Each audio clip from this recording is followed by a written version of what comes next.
তুমি কি ভাবতে পারছো তোমার জন্য কত কষ্ট পেয়েছি? গত 10 বছর ধরে আমি কোমায় ছিলাম, অজ্ঞান অবস্থায়। এখন রানাঘাটে আছি। একটি মেয়ে 10টা বছর আমার যত্ন নিয়েছে।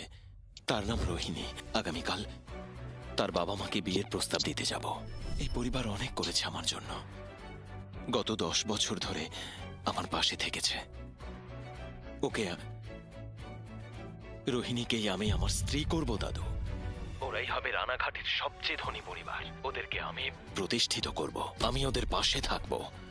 আজ ওরা না থাকলে তোমার নাতি কখনো ফিরে আসতো না দাদু। তুমিও পাশে থেকো। এটা কি সত্যি? কি ভালো আর ডেডিকেটেড একটা মেয়ে। আজকালকার দিনে কি এত ভালো মেয়েও হয়? যদি তুমি 10 বছর কোমায় থাকতে তাহলে তোমার বউ কি তোমার জন্য অপেক্ষা করে বসে থাকতো? স্যার 10 বছর তো ছাড়ুন, 10 মাসই অন্য কারোর সাথে পালিয়ে যেত। এটা তো আমাদের পরিবারের সৌভাগ্য। এবার আমি আমার নাতির বিয়ে করাবো।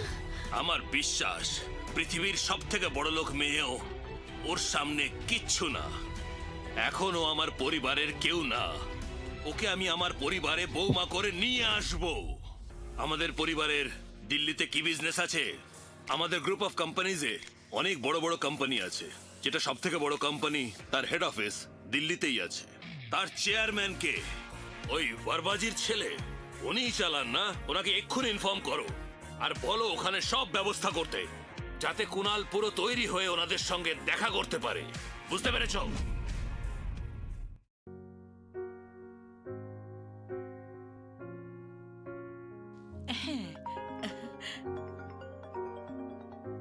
বলো। রোহিণী, তুমি প্রস্তুত হয়েছো? হ্যাঁ, আমি রেডি আছি। আজ এই শহরের সকলে তোমার দিকে চেয়ে থাকবে। তাড়াতাড়ি এসো। ওর কথাগুলো একবার শোনো। এমন দেখাচ্ছে যেন ধনী পরিবার থেকে এসেছে। স্নেহা, যাকে তুমি ভালোবাসো সে কি তোমার জন্য একটা ভালো ফোনও কিনে দিতে পারে না? আমার কথাটা শোনো, পার্টনারকে চুজ করাও একটা আর্ট। আমার স্বামীর কথাই ধরো, বছরেও কোটি টাকা রোজগার করে, জার্মানি গ্রুপের একজন ফর্মাল এমপ্লয়ি। তুমি এক কাজ করো, ও থ্রু দিয়ে তুমি একজন অফিসারের সাথে আলাপ করো। এক্স্যাক্টলি। ও কারোর থেকে কোনো অংশে কম নয়। দেখ, আজ আমার ওর সঙ্গে এনগেজমেন্ট হতে চলেছে, আর তোরা এইসব করছিস। এগুলো কিন্তু একেবারেই ঠিক নয়। ঠিক আছে, এখন জেদ দেখাচ্ছ, আমিও দেখব। বিয়ের পরে কে পস্তায়? না, আমি এটা মানি না। এত বছর ধরে আমি এত খরচ করেছি ওই বেকার লোকটার মেডিকেল বিলের উপরে। কম করে 1 কোটি। আমার পুরো টাকা ফেরত চাই। হ্যাঁ, ঠিক বলেছো। যদি পুরোটা না হয় অন্তত অর্ধেকটা তো আমার পরিবার পাবেই, নইলে আমাদের থেকে কিচ্ছু আশা করো না। কুনালের তো সবে জ্ঞান ফিরেছে। 1 কোটি টাকা কোত্থেকে দেবে? আমাদের ওকে বিরক্ত করা উচিত। তাহলে ঠিক আছে, ওকে বাদ দাও, ওকে বারণ করে দাও। আমি কাউকে চিনি যে 10 বছরে 10 কোটি টাকা রোজগার করে। আর আমি আসলে এটা বলছিলাম তোমরা যে- আমার বিয়ের জন্য একদম চিন্তা করো না। আমি আমার নিজের জীবনের সিদ্ধান্ত নিতে পারি। আরে আমি যাকেই বিয়ে করি না কেন, তোমাদের তাতে কি যায় আসে? আমি তোমাদের ইনভাইট করেছি কারণ আমি তোমাদের আশীর্বাদ পেতে চাই। কিন্তু তোমরা এরকম করলে তোমরা যেতে পারো। এটা তুমি কি বলছো? আমরা তো একটাই পরিবার নাকি? আমাদের বেরিয়ে যেতে বলছো? আর একটা কথা বলে দিই, যাকে তুমি এই পরিবারে জুড়তে চাইছো সে আজ আমাদের থেকে বড় হয়ে গেল। এই জন্যই তোমরা গরিব আর আমাদেরকে বার করে দিতে চাইছো। হ্যাঁ, আমরাও যদি বেরিয়ে যাই তো তোমাদের পাশে আর কে দাঁড়াবে? যদি ব্যাপারটা এরকম হয় তাহলে আমার সাথে সম্পর্ক রেখো না। আমি আরও আমাদের মতো ভালোই থাকবো। ঠিক আছে, চলো আমরা চলে যাই। আমাদের পরিবারের আশেপাশেও এসো না, আর আমাদের সাথে কোনো যোগাযোগও রেখো না। স্নেহা, তোমায় একটা পরামর্শ দিচ্ছি, লাইফে একটু প্র্যাকটিক্যাল হও। ঈশা, তুইও যদি এরকমই ভাবিস তাহলে তুইও যেতে পারিস। তোমার কি মনে হচ্ছে আমি বাজে কথা বলছি? তোমাকে দেখে আমার কষ্ট হচ্ছে। তোমার কি মনে হচ্ছে তুমি কোনো রাজপুত্রকে পেয়ে গেছো? তুমি একজন গরিব ছেলেকে বিয়ে করছো আর ভাব করছো মহারানীর মতো। তোমার কি মনে হয় আমরা এখানে আসতে চেয়েছিলাম? তোমার আর তোমার হাজবেন্ডের এঙ্গেজমেন্টে আমাদের কি এসে যায়? কে বলতে পারে তোমরা আরো কতজন লোকের জীবন খারাপ করবে? এত দুর্ভাগ্য যেন কারুর না হয়। আমরা যাচ্ছি। যখন কেউ গরিব হয় তখন তার কেউ পরোয়া করে না, কিন্তু যখন কেউ বড়লোক হয় তখন আত্মীয়দের পেছনে ছেড়ে দিতে হয়। চলো যাই। কেউ গরিব চলো হলে আমরা যাই। শহরের কেউ তাকে আমরা পাত্তা এদের দেয় না। ঝামেলায় কিন্তু থাকবো সে না। যদি কখনো ধনী হয় এরা তখন আবার বহু কি? দূর সম্পর্কের আত্মীয়রাও তার কাছে আসে। বুঝতে তাকে পারছি তখন না। তারা নিজের বলে। ইনিও তেমন একজন অসাধারণ নারী। ম্যাডাম, আমি সূর্য সিংহ। সেন পরিবারের নির্দেশে আপনার বিয়ের উপহার নিয়ে এসেছি। 3টে উপহার এনেছি আমি। এই আবার প্রথম কি? উপহার, যা আপনার উদ্দেশ্যেই দেওয়া হয়েছে, ঝিনুক গ্রুপের সমস্ত শেয়ার। এটা আসলে কে? আমরা তো কিছুই বুঝতে পারছি না।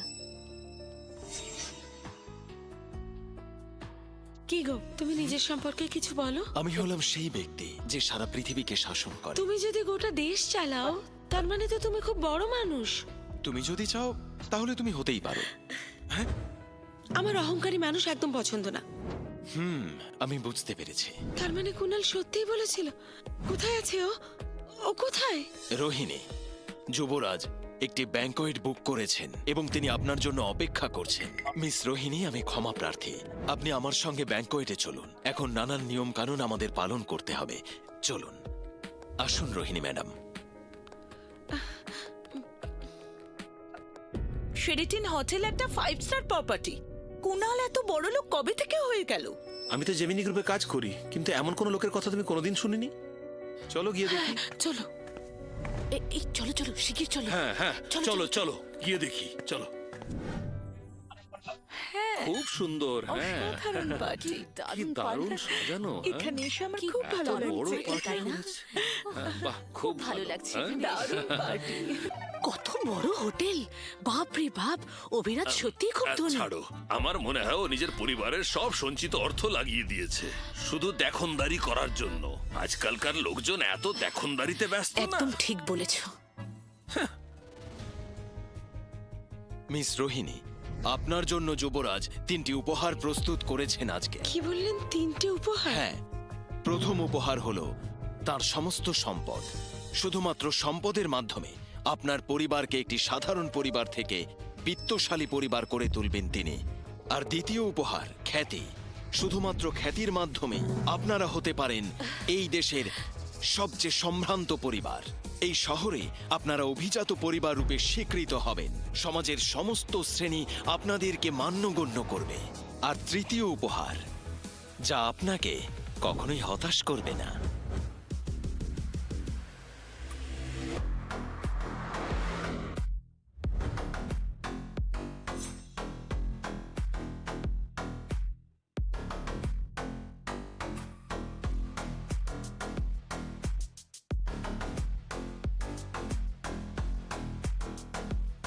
কি বলছেন? আমি কিছু বুঝতে পারছি না। দেখুন রোহিণী, গত 10 বছর আপনার অধ্যাবসায় আমাদের সকলকে মুগ্ধ করেছে। সেন পরিবারের সকলেই বিশ্বাস করে যে আপনি এই সমস্ত কিছুর যোগ্য। যুবরাজ অর্থাৎ অভিরাজ আপনাকে আজকের পর থেকে আপনি হবেন এই পরিবারের একমাত্র গৃহিণী।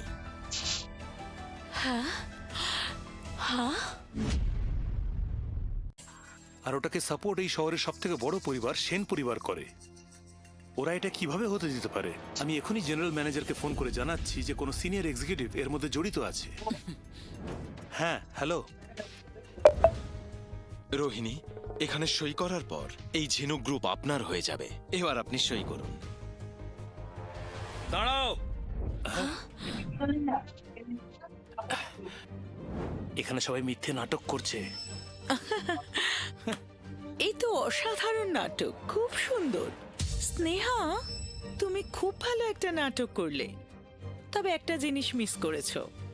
তুমি তো জানো আমার স্বামী জার্মানি গ্রুপের একজন ফর্মাল এমপ্লয়ি, আর তুমি যার কথা বলছো ও তাকে চেনেই না। এই সবকিছু একটা নাটক, আর এই লোকটা ফেক।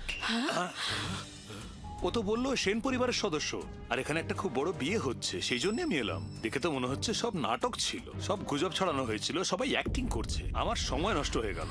আমি জানতাম। দেখো না ও কেমন গরিবদের মতন জামা কাপড় পরেছে, আর এখনো সেন পরিবারের সদস্য হওয়ার স্বপ্ন দেখছে। স্নেহা, তুমি তো গরিব, তাহলে কিসের এত অহংকার? এতগুলো লোক তোমার সঙ্গে নাটক করছে, কি অদ্ভুত, তাই না? তুমি কি ভেবেছো নিজেকে? আমার স্বামী জার্মানি গ্রুপের একজন ফর্মাল এমপ্লয়ি, আর এর সামনেই তুমি জার্মানি গ্রুপটাকে দেওয়ার নাটক করছো, তাও অন্য কাউকে। তুমি একটা বোকা। তোমার সাহস কি করে হলো? তুমি কি আদৌ জানো শর্মা ফ্যামিলি কত রিচ ফ্যামিলি? কারণ নাম ব্যবহার করার সাহস কি করে হলো তোমার? এসব আমি আর আমার স্বামী অলরেডি জার্মানি গ্রুপের মার্কেটিং ডিপার্টমেন্টে সবকিছু জানিয়ে দিয়েছি। মিস্টার সুরেশ, তুমি কি জানো সে কে? উনি এই শহরের বিখ্যাত ব্যক্তিদের একজন, জার্মানি গ্রুপের হেড। কোম্পানির সমস্ত ডিসিশন উনিই নেন। আমি তোমাদের কাউকেই চিনি না। কে তোমরা? তোমাদের কোনো পরিচয় পাইনি আমি আগে।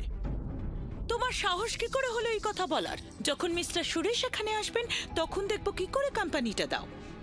পৃথিবীটা অনেক বড়, আর তোমার লুকোনোর কোনো জায়গা থাকবে না। আজকের পরে শর্মা ফ্যামিলি তোমাদের শেষ করে দেবে।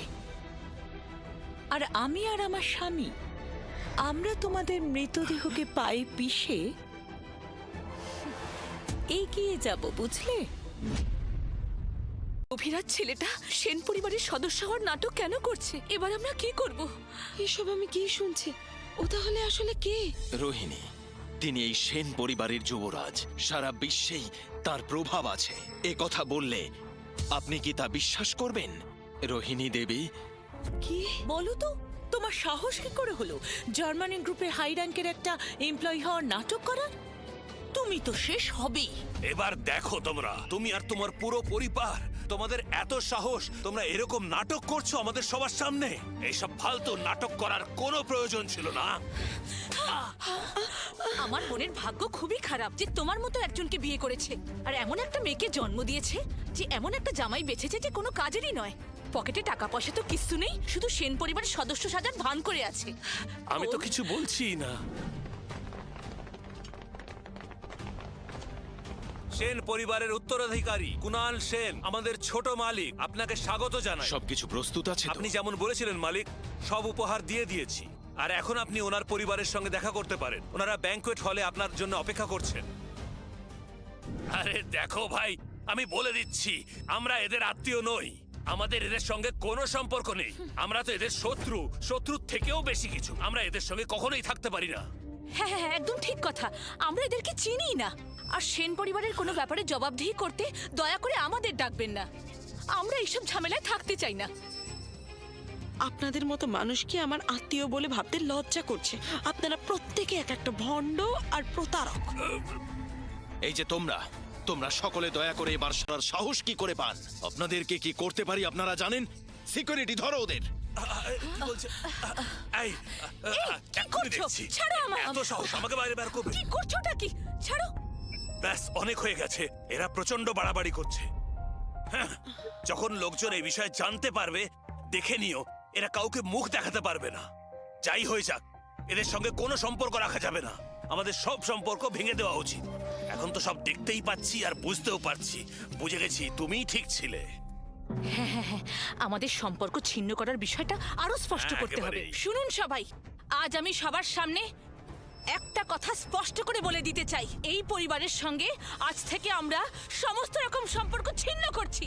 আমরা ছোটবেলার বন্ধু ঠিকই, কিন্তু আমাদের পরিবার আগেই আলাদা হয়ে গেছে। এই সব কিছু নাটক, ওর সাথে আমাদের কোনো সম্পর্ক নেই। আর তাছাড়া আমার স্বামীও বলেছে জার্মানি গ্রুপের সঙ্গে ওই লোকটার কোনো সম্পর্ক নেই। প্লিজ স্যার, এই কুনাল যদি সত্যি আমাদের পরিবারের জন্য ভালো চায়, আমাদের পরিবারকে সবার সামনে এত ছোট কেন করছে? ও যে সেন পরিবারের এই মিথ্যেটা। সোনামা, তুই ওদের সঙ্গে কথা বল না, এটা সত্যি না মিথ্যে, যাতে আমরা এখান থেকে তাড়াতাড়ি বেরিয়ে যেতে পারি। আমি এখন কি বলবো? আমাদের অভিরাজ বাবু এই পরিবারের যুবরাজ, আর ওরা যতই অপমান করুক না কেন, এগুলো একেবারেই মিথ্যে কথা। আমি আপনাকে বলছি, ওদের উদ্দেশ্যই হলো এখানে এসে ঝামেলা করার, আমাদের মাঝে বিভেদ সৃষ্টি করার জন্য ওরা আজ এই সব কিছু বলছে। এটা আপনি কি বলছেন? শুনুন, এটা আপনার পরিবারের জন্য বিরাট বড় সুযোগ। তবে এখন আপনাদেরকে এসব কিছু সহ্য করতে হবে। ঝিনুক গ্রুপ আর সেন পরিবারের জন্য সবথেকে গুরুত্বপূর্ণ হলো তাদের সম্মান। ওরা সহ্য করতে পারে না যখন কোনো মানুষ ওদের নাম ব্যবহার করে নিজের স্বার্থের জন্য। এর খোঁজ দিতে পারলে পুরস্কার নিশ্চয়ই দেবে। এই সুযোগ আমরা পেয়েছি। লেটস গ্র্যাব ইট। তার মানে আমি সত্যি বললে আমি জার্মানি গ্রুপের কোনো বড় অফিসারের নজরে পড়ব, আর তারপর আমি আর আমার স্বামী আরো বড় লোক হয়ে যাব। শোনো, এত বড় সুযোগ আর কাউকে নিতে দেব না আমরা। আমার বোন, দেখবো তুমি কি করে এগিয়ে যাও। আমি নিজে গিয়ে তোমাদের রিপোর্ট করব। তোমাদের নাটক এবারে শেষ হবে, আর তোমাদের পরিবারেরও। গত রাতে ওরা আমাকে ওদের পক্ষে নেওয়ার চেষ্টা করেছে, কিন্তু আমি রাজি হইনি। ঈশা, তুই যুবরাজ আসলে 10 বছর আগে আপনাকে বিয়ে করতে চেয়েছিলেন, কিন্তু অপ্রত্যাশিত ঘটনার কারণে 10 বছর দেরি হয়ে গেল। যুবরাজ এখন সুস্থ হয়েছেন। আজ তিনি আপনাকে বিয়ে করবেন। আপনার পরিবার এই শহরের অভিজাত পরিবার হয়ে উঠবে। রোহিণী, তুমি 10 বছর ধরে আমাকে রক্ষা করেছ, আজ থেকে আমি তোমায় রক্ষা করব। মিস্টার সেনগুপ্ত, এখন থেকে এদেরকে ভালো করে চিনে রাখুন, এদের আসল মুখগুলো দেখে রাখুন। আজ যদি এদের বিরুদ্ধে আপনি না প্রতিবাদ করতেন, তাহলে কিছুদিন পর এরা আপনাকে শেষ করে দিত, অপমান করত, অসম্মান করত। এরা রক্তচোষা জোকের মতো। আপনাকে সর্বশান্ত না করে এরা থামবে না। এটাই ওদের অভ্যেস, ওদের শিক্ষা দীক্ষা, ওদের পরিচয়। বাবা, আমার মনে হচ্ছে উনি ঠিকই বলছেন। ওনার কথায় আমাদের খারাপ লাগা উচিত নয়। দুষ্টু করুচ্ছে শূন্য গোয়াল ভাই। রোহিণী, আমরা আমাদের শুভ অনুষ্ঠান শুরু করি। এদের নিয়ে না ভেবে, এদের বিরুদ্ধে না কথা বলে আমরা আমাদের কাজ করে চলি। এরা ভীষণ জেদি আর খারাপ। মুখোশ খুলতে চলেছে, তাও এত অহংকার। কে সে যে সেন পরিবারের নাম ব্যবহার করছে? আরে এ আবার কি? এসব কি হচ্ছে কিছুই বুঝতে পারছি না। কে জানে কি হতে চলেছে। কে সে যে ঝিনুক গ্রুপ আর সেন পরিবারের নাম ব্যবহার করছে? ইনি করেছেন। এই লোকটাই নাম ব্যবহার করছিল। ইনি বললেন যে ইনি পুরো ঝিনুক গ্রুপ দিয়ে দিতে পারেন, তাও এই রোহিণীকে। এই গ্রুপের যে চেয়ারম্যানকে আমি জানি তার নাম হচ্ছে কুনাল, আর যার বয়স 28 বছর, আর সে খুবই পাওয়ারফুল। আমি আপনার ব্যাপারে আগে তো কখনো কিচ্ছু শুনিনি, আর আজ আমিও দেখব যে আপনি হঠাৎ করে এসে আমাদের কোম্পানি যে কাউকে কিভাবে দিয়ে দিতে পারে। এবার আমিও দেখব, কারণ আমিও সেন পরিবারে। আপনি এটা কিভাবে করবেন তা আমি দেখে নেব। কুনাল সেন, যার বয়স 28 বছর। 28 বছর? এক মিনিট দাঁড়াও, একটু দাঁড়াও। আমিও ছোট মালিকের সেবা করতে চাই। শোনো, তুমি একজন সাধারণ চাকর, তুমি ছোট মালিকের সেবা করার যোগ্য নও। ঠিকই বলেছেন, আমারই এটা বুঝতে পারা উচিত ছিল। যদিও ওনার বয়স 28 বছর, আমি শুনেছি উনি এই পরিবারের খুবই গুরুত্বপূর্ণ সদস্য। উনি খুবই প্রতিভাবান। আমি একবার সুযোগ পেয়েছিলাম চেয়ারম্যানকে পার্সোনালি রিসিভ করার। তুমি যদি ওনার সঙ্গে দেখা করার সুযোগ পাও, কোনো রকম বোকামি করো না, আর সব সময় ওনাকে স্যার বলে ডাকবে। হ্যাঁ স্যার, হ্যাঁ স্যার। আর তোমরা যে অ্যাক্টরস হায়ার করে নিয়ে এসেছো, যে নাটকগুলো করছো, তার জন্য তোমরা শাস্তি নিশ্চয়ই পাবে। আর তুমি তো সেন পরিবারকে নিয়ে পুরো গল্পই বানিয়ে ফেলেছো। এর শাস্তি তোমার পুরো পরিবার পাবে। আজকের পরে তোমরা এই দুঃসাহস কখনোই পাবে না। এবার আমরা কি করব? মিস্টার তাপস বাবু, আপনি সরে যান। আমি আপনি যে কোম্পানির ম্যানেজার, সেটা আজ আমি আমার স্ত্রীর হাতে তুলে দেব। আপনার কোনো সমস্যা আছে? না না, যে কোম্পানির জন্য আমি আমার সারা জীবন কাজ করেছি, সেটা আপনি ওনাকে দিচ্ছেন, আর তাও নিজের কথা রাখার জন্য। এটা তো আমার আর আমার বাবার জন্য খুব সৌভাগ্যের ব্যাপার। আমরা এটা ব্যর্থ যেতে দেব না। এখন থেকে দক্ষিণ আফ্রিকার যে কোম্পানি রয়েছে, সেটি আপনার দায়িত্বে থাকবে। বুঝতে পারছেন আপনি? হ্যাঁ স্যার।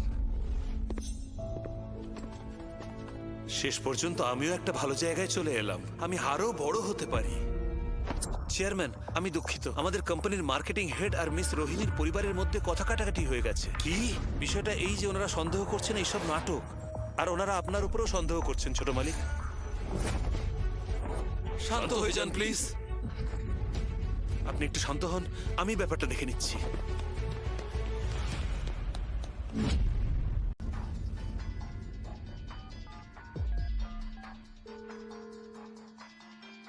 রোহিণী, আমি যা বলবো তুমি শুনবে।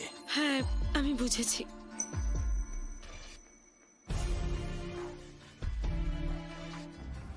ঈশা, আমি অ্যাক্টিং করছি না, আমার তার দরকারও নেই। স্নেহা, কেন নাটক করছো? তোমার কি সত্যি মনে হয় আমি তোমার বয়ফ্রেন্ডকে চিনি না? ও তো একটা অকর্মণ্য ব্যক্তি।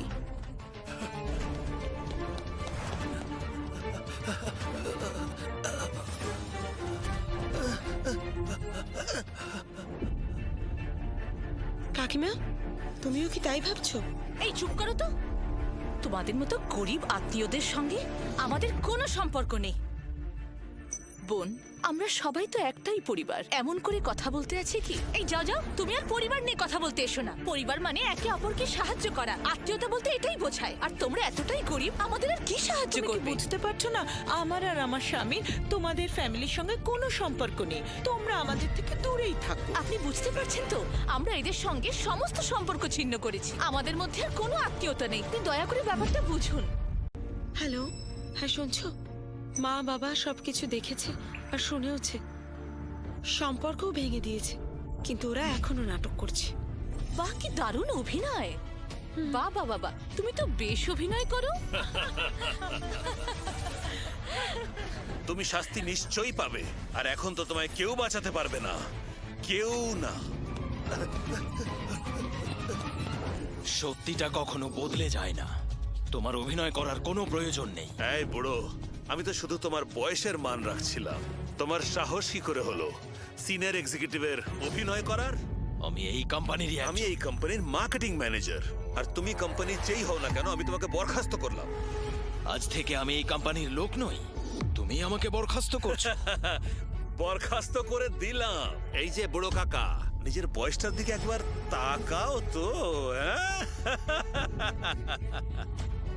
তুমি যে চেয়ারম্যান মিস্টার পঙ্কজের কথা বলছো, সে আমারই সন্তান। যা খুশি বলবে না তুমি। অনেক হয়েছে, এদেরকে ছাড়বে না কিন্তু। আমিও দেখে নেব আমাকে কে সরাতে পারে। সাহস থাকলে আমাকে ছুঁয়ে দেখাও।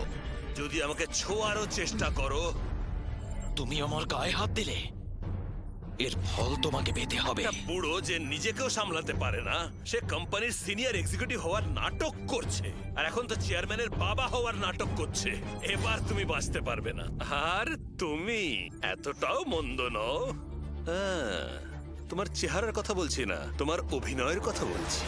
খুব ভালো অভিনয় করতে পারো। এখন ঝোঁকো আর আমার সামনে ক্ষমা চাও। হতে পারে আমি তোমার উপরে দয়া করে রেখে নেব, আর তোমার প্যারেন্টসকে ছেড়ে দেব। চুপ করো তুমি। তোমাদের যদি সত্যিই মনে হয় যে আমি নাটক করছি, তাহলে এই নাটক এক্ষুনি শেষ হবে। তোমার কি ধারণা কি হতে চলেছে?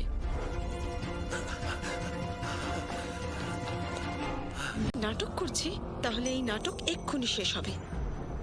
তোমার কি ধারণা কি হতে চলেছে? এটার শেষ তুমি হাঁটু গেড়ে করবে আমার সামনে ক্ষমা চাইতে চাইতে। স্নেহা, মিস্টার সুরেশ তোমাকে সেই সুযোগ দিচ্ছে, এটাকে হারিও না।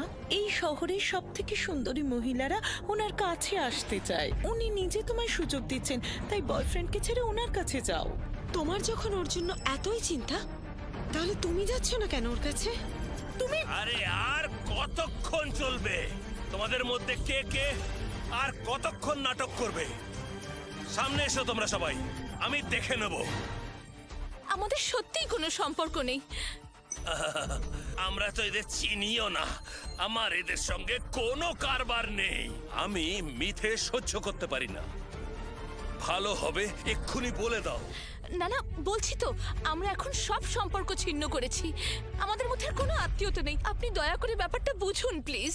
আত্মীয়তা ছিন্ন করেছে, ছিন্ন করার পরেও আপনি এদের আত্মীয় তো বটেই, আপনারাও শাস্তি পাবেন। না না না না না, দয়া করে এমনটা করবেন না। আমাদের আপনি ক্ষমা আমাদের করে রেহাই দিন। দিন। চেয়ারম্যান আসছেন।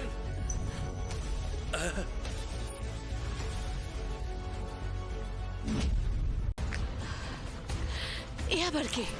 এ কি? এটা তুমি কি করছো? সরি স্যার, ভুল হয়ে গেছে। কাউকে শাস্তি দেওয়া আর না দেওয়া চেয়ারম্যানের ব্যাপার, কিন্তু স্যার আপনি বুঝতে চাইছেন না। এরা মিথ্যেবাদী, এরা আমাদের থেকে বদলা নিতে চায়, আমাদের কোম্পানির থেকে। আর বিশেষ করে এই যে বুড়োটা আছে, সে তো আপনার বাবা হওয়ার নাটক করছেন। এই সেই বুড়ো। দেখ, আমাদের চেয়ারম্যান নিজে এসেছেন। বাবা, আরে এসব হচ্ছেটা দেখছো কি? কি হচ্ছে? হ্যাঁ তাই তো। এই একটা দেখো, বেশি মানুষের গায়ে হাত ঠেলে তুললো। ফেলে দিল। বাবা, আপনি এখন ওনাকে কি বলে ডাকলেন? বাবা, উনি তাহলে সত্যি ওর বাবা? বাবা তুমি ঠিক আছো তো? বাবা, তো ইনি আপনার